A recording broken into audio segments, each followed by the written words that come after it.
This episode of Twin Cities Trekkies is brought to you by Anchor. If you haven't heard about Anchor before, let me explain.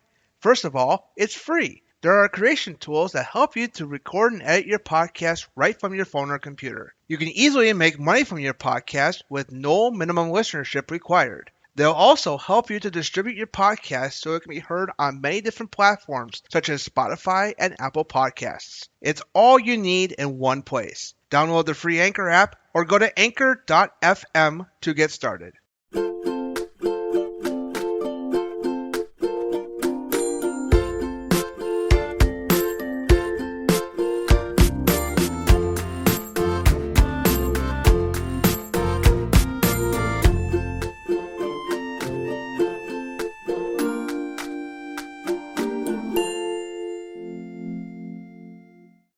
All right. Welcome to episode 14 of Twin Cities Trekkies. I am Wes. And I'm Kenzie. And today's topic is going to be about kind of like that song, Should I Stay or Should I Go? Because it's pretty much a discussion, going to be a discussion about characters who we feel should have stayed, whereas, and then there's some characters who pretty much overstayed their welcome on Star Trek. I mean, granted, I love to see characters who flesh out their characters, over a smattering of episodes. But there are some characters, in my personal opinion, should have just gone away. Yeah. So it's kind of like that song, Should I Stay or Should I Go? And also, this again is one of those like highly opinionated things because like some people will just be like, I just don't like their character, get them out of here. Or people where it's like, I would like to have more focus on that character because I really like them. Mm-hmm. Or someone who only showed up once and it's like, why did they come back? What the heck? Exactly. So that's the topic for today. So feel free to send us an email. Again, tctrekkiespodcast@gmail.com is our email address. You can leave us voice messages by going to anchor.fm/Twin Cities Trekkies, or you can leave us comments on YouTube. You can find Twin Cities Trekkies pretty much easily on YouTube. There's a comment section. Just make sure you subscribe and hit the bell so you can know when the video is available. The same thing, you can comment on our Facebook post or the YouTube or the Instagram post. Yep, so TC Trekkies Pod is the handle for both of those, Instagram and Facebook. Just keep in mind that any comments you may leave may be featured in a future episode of Twin Cities Trekkies.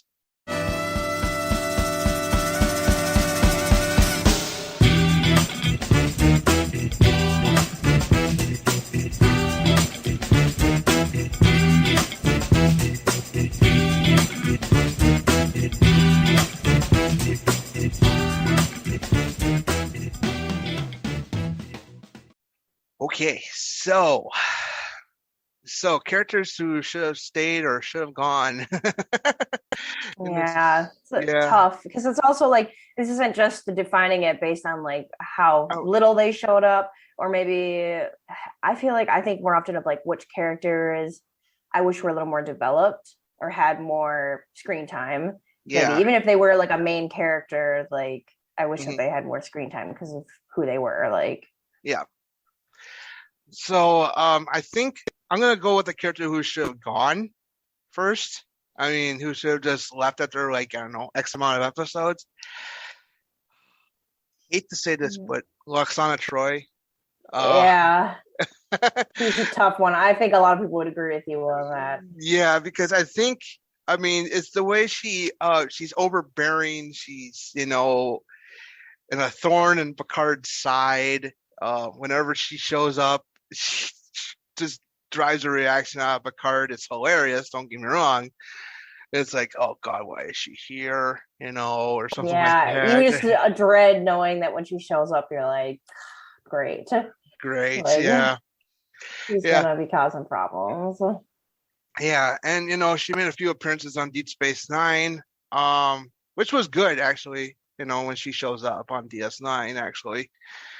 I mean, she becomes a love interest for Odo, which I thought was pretty cool. Yeah. But when she was on Next Generation, I think she overstayed her welcome.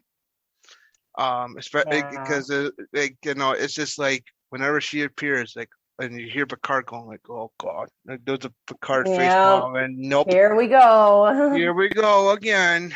A And she little bit always of a causes. Karen of the next generation. Like, if we want to throw it in current terms, I'm like, oh God, here we go. Oh God, here we go. We got a Karen on the ship. Yep. So, and she always seems to annoy Picard and Deanna the most. Oh yeah, Yeah, well, I because think in Deanna Troy, because it's like that conflict of like, oh mom, why? Like, I don't know if you've ever been embarrassed by when your parents were like, they stand up for something and you're just like, just let it go, it's fine. Like my mom is a fiery Irish woman, and she will just like totally call something out where I'm like, it's not worth it. Just leave it alone, mom. It's all good. And then just continuing to not leave the thing alone until it's handled or resolved. And I'm like, I'd rather just sweep by it and keep moving on. But mhm. like their character's definitely like really making sure that they handle something, being like, no, I'm gonna point out all the issues I have with this and make it super hard for you guys to get along with doing this until you meet my demands. Yeah, exactly. And it's like she always has to announce herself as daughter of the fifth house and chalice of freaks, Very proud of her lineage. Yeah, she always has to, like, she always, whenever she's like announced herself for the first time as like ambassador to Beta Z, daughter of the fifth house, ch- heir to the sacred chalice of reeks. And it's like and when she tried to get married once on the Enterprise, and she goes like, oh, it's like like Picard goes like, she's gonna get married? Oh, let's get her married. She Yeah. can have her wedding on the ship. I don't care. Um, Yeah. Just get her out of here. get her out of my hair. And it's kind of funny that at one point she had the hot for Picard and is kind of still dead. Mm-hmm. Yeah, and it's like, John Luke, what naughty thoughts?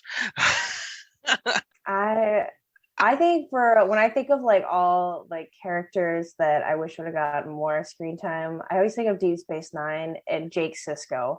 The fact that like, they have such a close bond, like Cisco and his son are Oh so yeah. close.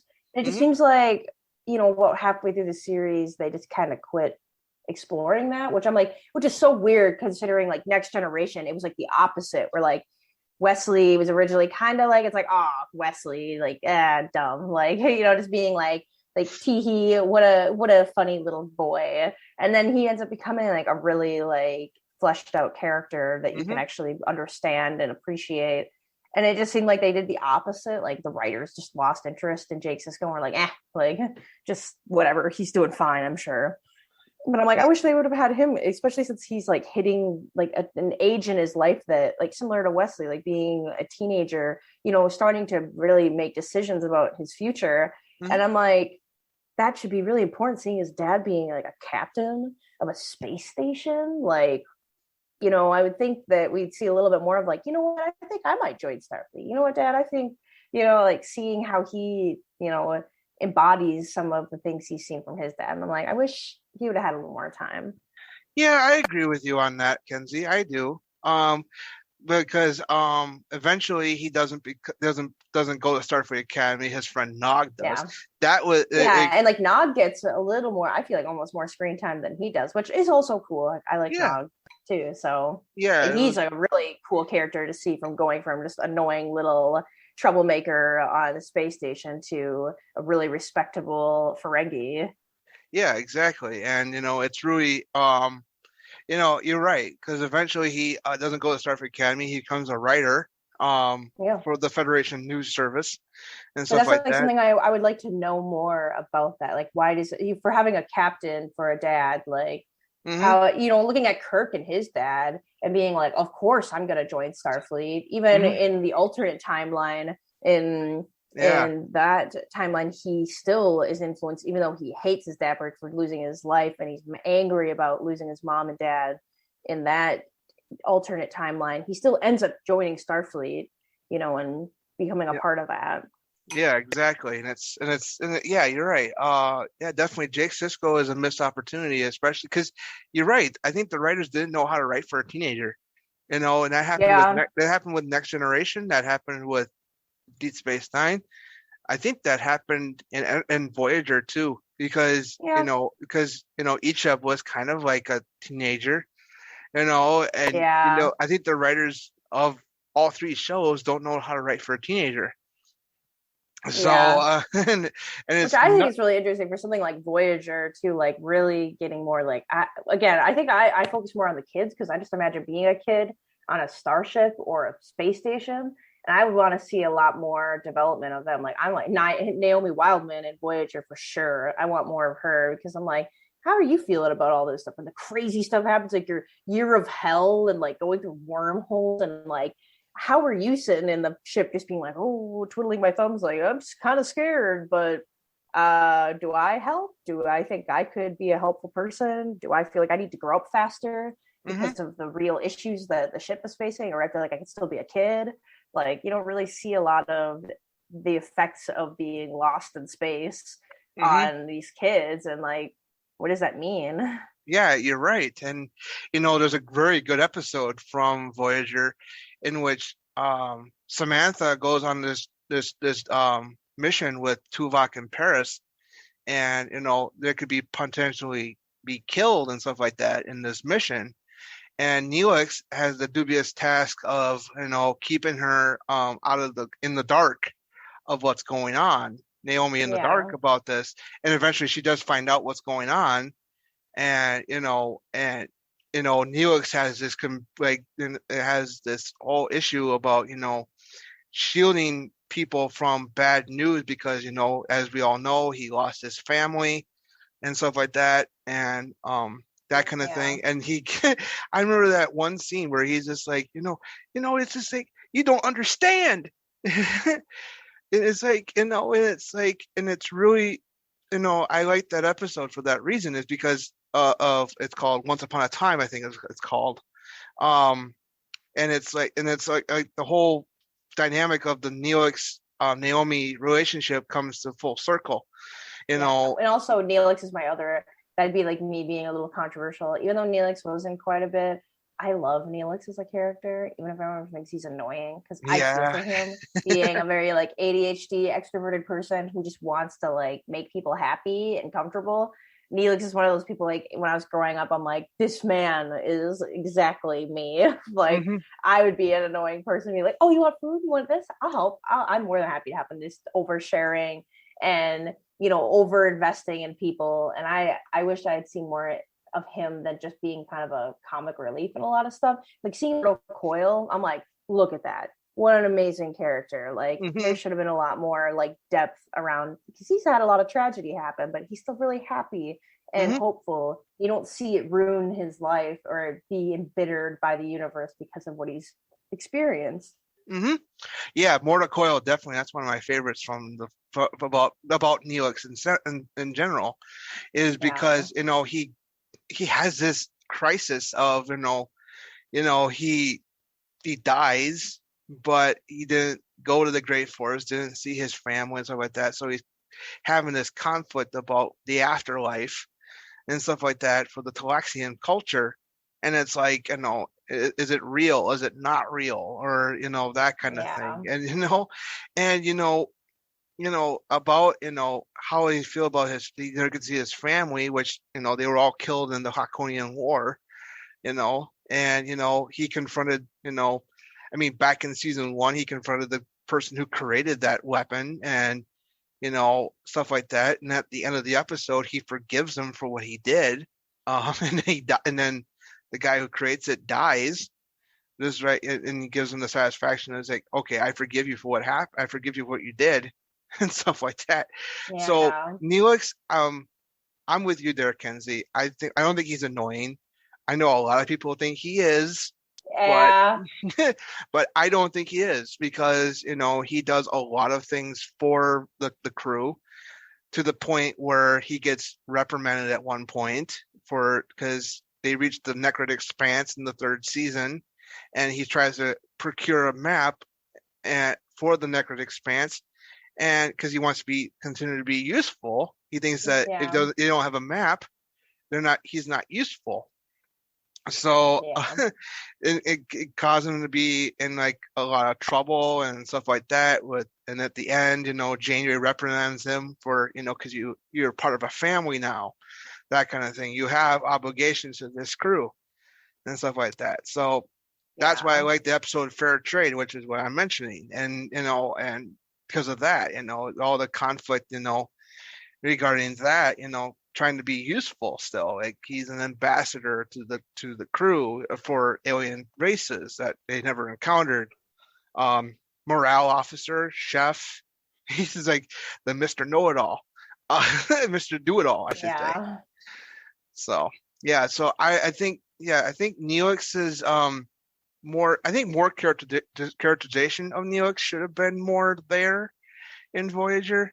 Because I think, like, eventually he leaves before they go back to the Alpha Quadrant, but it's like, it's kind of cool that, some episodes like that, like Mortal Coil, Fair Trade, Once Upon a Time, that kind of thing, Jetro, those episodes really do, like, show more of his humanity as a character. So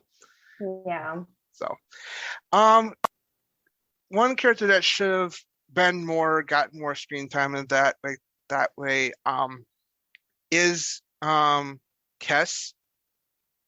Kes could have been more fleshed out.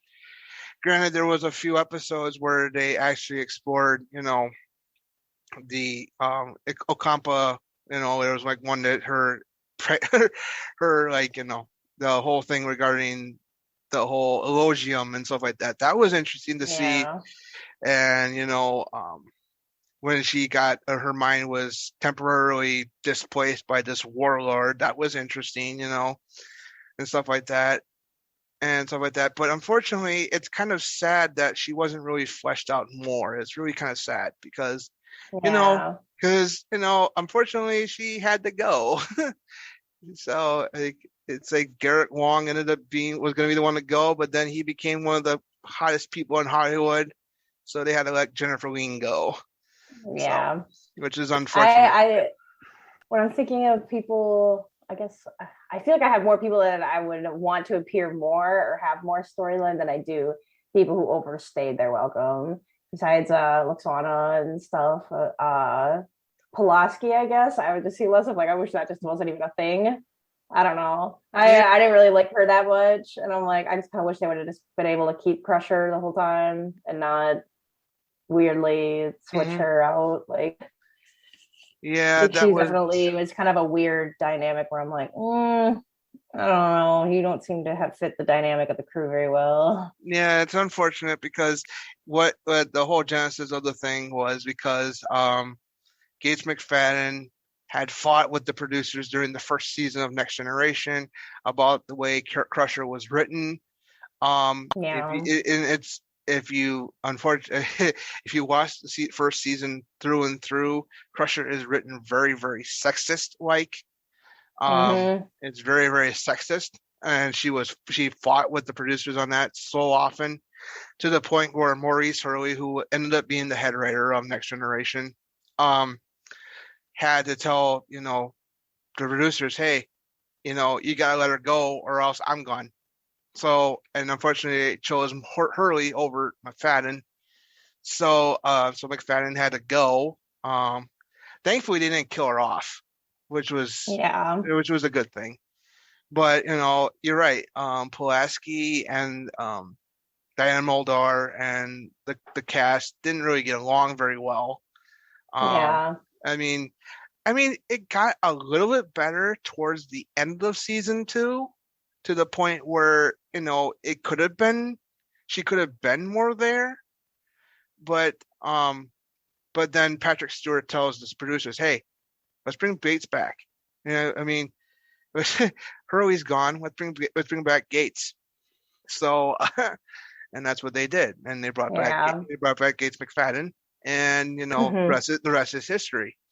But I think I wonder in an alternate universe. I know in an alternate universe. I know for probably Pulaski probably would have stayed on Next Generation. Yeah, I think it So, could have worked out. It just would take a good writing and making sure that things felt right. hmm But it definitely gets influence. It's like a two-way influence. Like the show is influenced by people watching it, and then who they put on the show influences some people are watching it. It's kind of like a double-edged sword of like yep, how something does when they change it, because that goes two ways.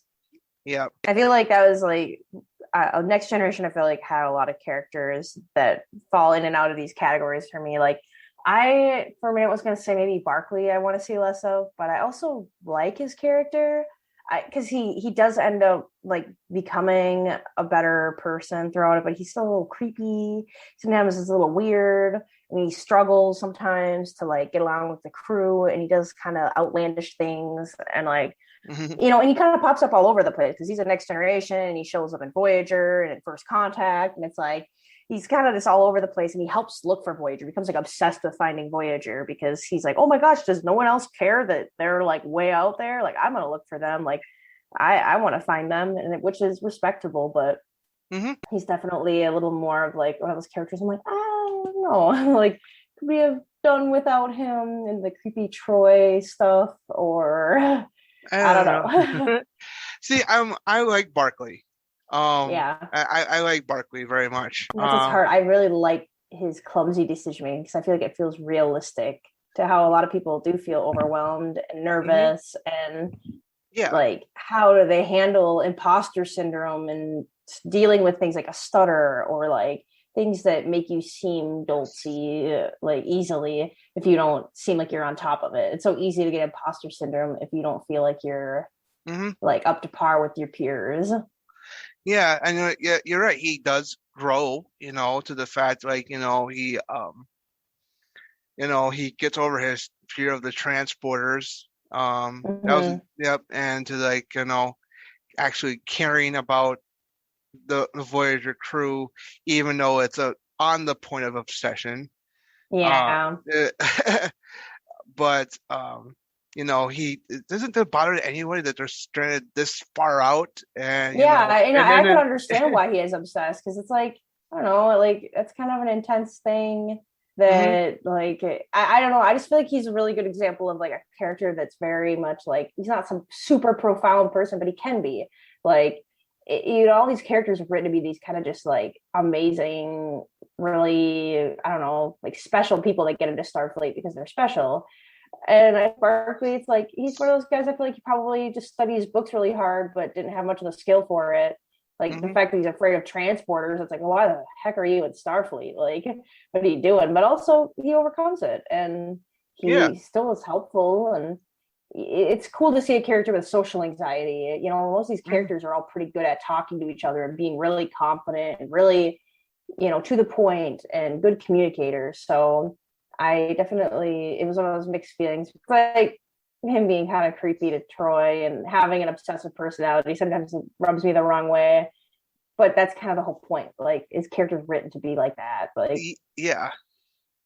Yeah, and the whole broccoli nickname that was in the first episode he was in, and the whole broccoli thing. yeah, Mr. Broccoli. Look forward to your report, Mr. Broccoli. broccoli. I love that scene. I love that scene. Like Yeah, when Picard says, "Good, I look forward to your report, Mr. Broccoli," and then everyone's silent. yeah. Everyone's silent, and he says, Like, "Barkley." broccoli. Yeah, He's like so. He's like so embarrassed for even saying it. Oh God, I just remember that scene so well from that first episode he was in. And and I think being in contact with that probe in the next episode he appears in, becoming so super smart and stuff like that. yeah. When he takes over the Enterprise. Yeah. And I mean, I think, part of that I think resonated with him, Yeah. after that was over, because he became more confident and stuff like that after that. So yeah, I Barkley definitely should have stayed. I mean, yeah. especially I like. I mean, I mean, I'm a big fan of Dwight Schultz, who played Yeah. Barkley. So, because Hmm. I'm a huge old TV show fan too, and and he burst on the scene as what was his name, Murdoch in the A-Team. So, Yeah. that's I'm a big fan of the like old TV shows too. So I'm a big. I mean, he's also a big Star Trek fan himself. He was a big Star Trek fan when he was first cast as Barkley. So There's just yeah, it's like it's hard for me. Like pretty much a lot of Voyager. I definitely a lot of the secondary characters, like I guess like Paris, like Tom Paris and B'Elanna had plenty of screen time as like a relationship. But it's someone like Harry Kim. I'm like, what's your story? Like, can I know more about you? Like what are you up to? yeah, Speaking of yeah, backstories on a lot of Chakotay has a ton of like backstory stuff to the point where I'm like, that one could probably be pulled back a little bit more. yeah, And I would like a lot more maybe of like the backstories too of even Janeway. I'm like, Janeway gets to be a captain a lot, but it's like I don't like no one really explores too much. Like we have a few moments, but she's definitely like a hardened shell of a captain. I feel like for people, it's like she's this badass and you know yeah, trying to figure out how to get everyone home. And it's like no nonsense, basically. yeah. I mean, yeah, like there have been some backstory books, written books, like written by Jerry Taylor, who created Voyager, Mosaic, and Pathways. But then, we got the autobiography of Catherine Janeway as well. That was released last year. But definitely, Janeway, definitely a little bit more backstory probably would have been a little bit helpful.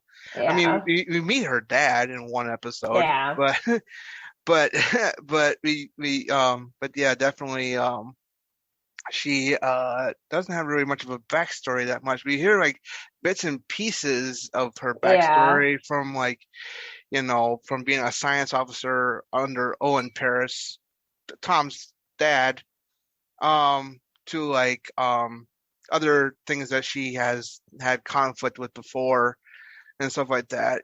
Just like tidbits of the past. Yeah, but not like a dedicated Hmm. like thing for her, like an episode of just like exploring her, Yeah. delving into herself. Like we get a lot of those with some of the other characters. Like Balana's had dedicated Yep. episodes of like, exploring her past, Chakotay too, Yep. and like Tom even having that too, and his little thing of like his holodeck program of being a hero, Hmm. uh, Captain and learning Proton. about him. Yep, Captain Proton, and being, looking into that aspect of him, seeing those adventures. But Harry Kim kind of gets put as like he's the sidekick. He is the kind of the dorky love interest of like has crushes all throughout the series, but never really pursues them beyond just like ooh a crush, and like that's it.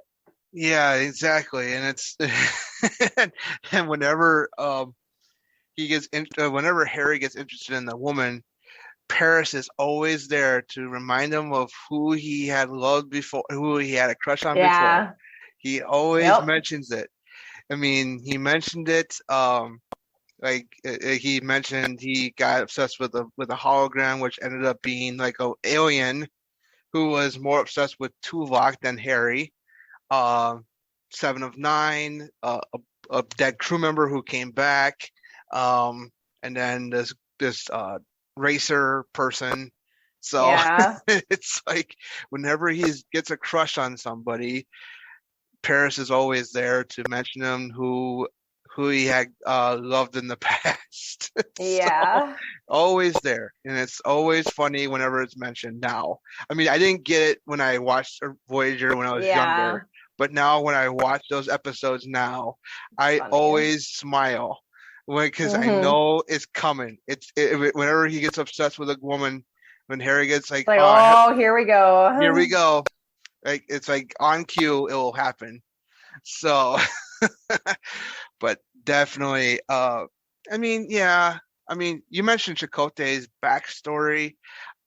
We have a little bit of that. I mean, I mean, the origin of his tattoo, for example, that's a very good episode from season two Yeah. of Voyager.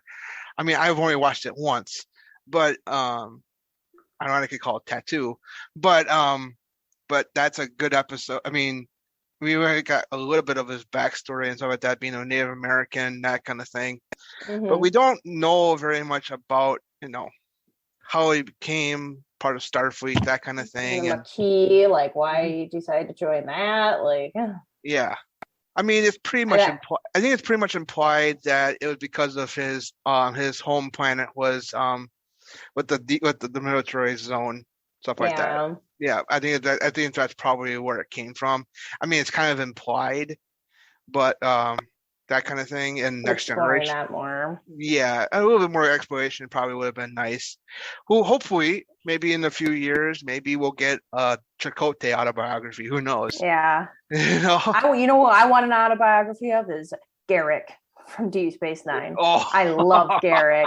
For his character and who he was, and just being such an eccentric Cardassian, I absolutely love his character, because every other Cardassian, like you're like thinking like Gul Dukat, like, and all these like really like military Cardassians and all this stuff about like wartime with them and everything. And you have Garrick, who's just a simple tailor, but way more than that. And it's like, he gets screen time and stuff, but man, if there was anyone I'd love to just see a little side spin off of, it'd be him. Because I'm like, I want to see what he does going back to Cardassia. How does he live, being exiled and then now going back here at the end? It's like, how are you perceived by your society? Like, how are you treated? How are you going to make a life now being back among your people, like that you've been away from for so long? And obviously you're kind of a lot different socially and culturally from like, but I love Garrick. Like, he's definitely like one of my like favorite characters, and I love his relationship with Dr. Bashir. It's just such a like cute thing, and I'm like, dang, why didn't we get more of that? It just kind of like they like kind of just wrote it away and then just never really like talked about it again. But I'm like, we need more Garrick. Come on, guys. Yeah, and I agree with you. That would be an interesting autobiography to read, because he lies. You gotta believe everything, especially the lies, as he says. Mm-hmm. And he speaks in lies. He speaks in secrets and lies, and being like, "Oh, you need a new suit, don't you? Come have a new suit." But like, there's more going on there than just what he's saying, and he's not telling the full story. But that's how he kind of like. It's such an interesting character, like, and I wish he was explored more than just kind of being like, I don't know. He kind of is written as like, he is a little bit of a relief for scenes, just like his personality. But I'm like, I want to know how he ended up that way, because a lot of Cardassians are not even close to being friendly, and he is just the friendliest. So yeah, I mean, I see a lot of like things now. I mean, 25 years after DS9, premiered and stuff like that. I see a lot of people going like, this sort of like Bashir and Garrick should have been the first same-sex couple in Star Trek. So yeah, and I think it's definitely like implied, but like they obviously, given the time period, and it's probably a little bit like they toyed with it, but I'm sure like a lot of writers were like, do we want to risk it for a biscuit? Like, are people going to actually appreciate this, or are they going to be mad? Like, but I feel like now, given the time and space now, like definitely 100% ship it, do it. Yeah, that would have been that if DS9 was made today, that would have probably happened. 100%. Yeah, it would have happened. Because we didn't get our first same-sex couple until Discovery with Culber and Stamets. But even like, and that's always like what blows my mind. Like, Deep Space Nine is really ahead of its time. Like, I feel like a lot of the characters like could have been so developed with it, but like they were toying with a lot of new ideas that are happening in the 21st century for us, going into the 21st century for us, and versus like trying to reflect that in a later futuristic sci-fi setting. Like, even someone like Dax, like being like, I've seen now becoming an icon of like being somebody who can be non-binary or transgender, because Dax is someone who is a coexisting being in another body and chooses different bodies and is not male or female, but chooses based on what they want. And, people bring that up a lot, being like, people understand that like Jadzia goes by she, her pronouns, but really Dax is not actually that. So people know that going in, being like, oh, it's nice to be, I guess, like a female, and people understand that they're dating something that's like a kind of a cryptid entity, like long living. And I think that's such a cool character. Like Dr. Bashir, I'm like, okay, let's like really get into like Bashir's love life and interests and crushes and dreams and hopes, because he has a lot of like people. He's just like, ooh, he gets so starry eyed by so many people, and I love it. Yeah, I know. I agree with you He had the starry eyes for Garrick. He had the starry eyes for Jadzia, and like, he just it just is like a continuation of like always being like, ooh, interesting. Yeah, exactly. And it's really interesting. I mean, it's on the borderline. I mean, especially with Bashir and Jadzia, it's kind of creepy at some points, but Oh yeah, but I mean, because it can be a bit much, but it's interesting to see someone like him. It's like, you're a doctor, but man, you sure like to like creep around. I mean, not like the Enterprise Doctor. Enterprise Doctor just straight up like, yo, I'm into all of this. Don't judge me or shame me for being a lover, hedonist, and like he's just kind of a weirdo, but it's like funny. But Bashir kind of is just like, he's just a really flirty guy. It just seems like he's just always really easily wooed and like gets into a lot of people. And so it'd be interesting to see maybe more of that side of him besides just being like a passing plot point along the storyline of like, but I'm like, I ship a Garrick and Dr. Bashir side spinoff story for sure. Yeah, that would be, I think Alexander Siddig and Andrew Robinson have done that recently. I think it was in the last few months. It's on I think it's on Siddig's YouTube account or something like that. They did like a little audio drama with just Garrick and Bashir talking as they were, and it's like it's full of. I haven't seen it, but I know that they did that recently. So I know they did that recently. Yeah, and I guess with all of this, like when we talk about should they stay or should they go, like some of this I definitely supported being like, it doesn't even have to be like written into the show. Like I'm all for the fan content and like, and that's something too. Like after this episode, like I want to ask people to be like, hey, do you know any created content about these characters I want to know more about? Like, give me books, give me autobiographies, give me like memes and written fanfic about this, because I feel like that's part of the joy of Star Trek is like shipping people or people that they wish were written off and like, here's how I wish it would have gone because I don't like this character, or here's who I would have written more about or had more screen time of because I like them. Yeah, and I wanted to mention the one character I wish could have gone is Q. I mean, I know he was one of those people that it's controversial. I know a lot of people love him, but man, he's one of those people I'm like, can we just not deal with him? Yeah, that would be like nice. Like definitely, like I know he was trying to like help at one way, like the Borg situation, yes, but like it didn't need. I mean, it helped, but also he literally killed the Federation people doing that, being like, "Oh, you got to get over it, Picard. You're losing a few now, but you might lose a few hundred next time." And it's like he could have. You're a sentient, omnipresent being. Like, please be a little more gentle with humanity here. Yes, definitely. I mean, we all know he's coming back for Picard. But it'd be interesting when I'm like, shoo. I'd be like shoo. Like shoo, fine, don't bother me. Yeah. I mean, and it's interesting in Next Generation, he's like, this buffoonish character, puts humanity and stuff like that to the hoop, so to speak, with Picard. And then and then in Voyager, you got this other Q who commits suicide. Yeah. And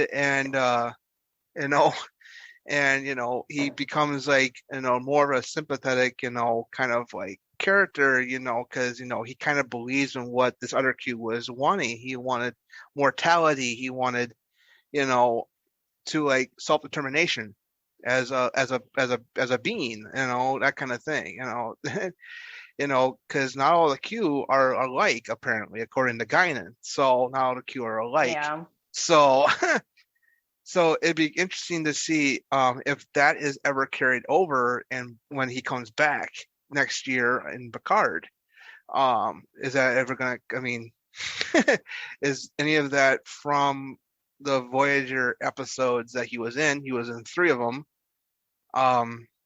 is any of that like conflict that he had, with the other Q about self-determination, that kind of thing, and becoming more like not necessarily more of a nuisance, but more of like, I'm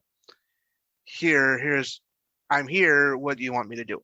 I think it'd be interesting to see what's going to happen if any of those character traits that he exhibited in those first 2 episodes of Voyager he was in, carry over to Picard. When he comes back to Picard, is he going to be the same kind of character that he was on Voyager to now? I don't know. We'll find out. Yeah. It would be interesting to see what happens. So that's one character I wish could go, especially in I agree. Especially in Next Generation. So I know that he was planned to be in every season, but there's one season he's gone. He's absent at all, which is in season 5. And I wanted to bring up this little story is because they actually had planned an episode with him, but it didn't go for some reason, to the point where they were going to have like an IQ test. The Enterprise crew was going to go through this IQ test, and one of the scenes that was written for it was like Picard was going to be doing this like TV show theme song guessing game, and they would have played the original series theme song, and he was going to say, "Oh, it's Gilligan's Island." Yeah. It would have been interesting to see that episode if it was ever made, but it never did. So. Yeah. There were definitely some characters like written, like someone being as crazy strong as Q and everything. It's like, hey, like this either needs like some really hardcore development, or it should just not be anywhere. Like, I get that it's sort of like he's just toying because why does he care? Yeah. Like is kind of a neutral party of just like I'm not really affected by any of this really, but I do care a little bit, but like not enough like it's more than just like watching ants on a fucking like on like just like following around on the sidewalk or something like. But he does start caring more because he likes Picard and he likes the feeling of actually. I think the thing that's cool about Q is seeing a super sentient being realize how important having a relationship with other people or like being liked and being accepted socially by others is so important. You could be the smartest person in the world, but it doesn't cure loneliness, and it doesn't cure interaction with others. And that's the only thing that I think is redeeming about him, because despite literally having no reason to care about humans, because he doesn't lose anything by us being gone or anything, or the Federation. He's like, it literally doesn't matter to me. He ends up finding a lot of weird joy in being sort of liked by the humans or being acknowledged as somebody they will interact with. And I think that's special because that goes beyond just being super smart. Yes, totally. And yeah, that's definitely like, yeah, totally. That's a great point, Kenzie. And then I think another one I want to mention quickly, but is the Borg were used so often in Voyager that I wish they would go. They were used too often, especially. Well, and for something that's supposed to be so threatening, Federation, and such a big plot point of like, we really have to make sure we avoid these guys. It is kind of wild to see from them going kind of as like an extremely like scary villain to like kind of just doping around in Voyager, and like us finding a lot more people who could be unassimilated and like, and getting away from the Borg. They kind of don't seem as scary by the time they get back to Earth. It's just like, I'm like, they're kind of annoying, but we know how to get around them. We have one that escaped, and she's super smart, knows how to mess with them too. So yeah, like we're kind of good to go now. Yeah, exactly. That's how I think the Borg were used too often. It's just, I mean, it's unfortunate, but I think that they were used way too often. So, I mean, less episodes with the Borg, and especially in Voyager, probably would have been for the best. But it's just like, there's just too much. Yeah, it's a lot.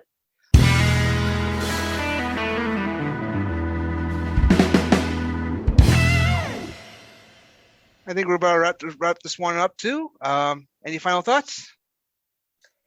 I just want to hear what people think about who they think should stay or should go. Yep. I hope everyone will be humming that song and thinking about all their series and the people they want to see more of or less of.